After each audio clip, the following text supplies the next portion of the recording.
years ago. Yeah.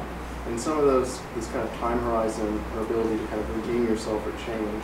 I'm curious if you've done research or looking into systems that are kind of more than this short time period. No, I haven't. But I mean, you could easily imagine just things expiring, or it depends on how you kind of aggregate things.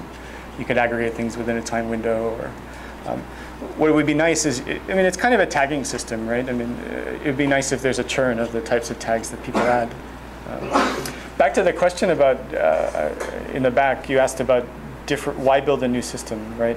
And I mentioned that like incentivizing people to review is different from incentivizing people to make their guide.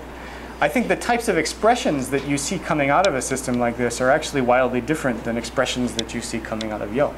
You don't see someone listing the best dogwoods in the spring in Yelp, right? I mean, it's just not something you would write a review about. But if it's something that you're personally attached to, if it's a story that has meaning to you, that might be something that you put on your guide. So there's different incentives there. Yeah. I was actually wondering, just sort of related to that, and then also like the distinction between general and specific knowledge and kind of sort of like target user, sort of like someone who's local versus a tourist. Yeah. Like, how do you imagine this system being used for maybe someone who is a tourist, right? Yeah. Like, is there some kind of aggregation involved where you are looking for that interesting thing that the locals know?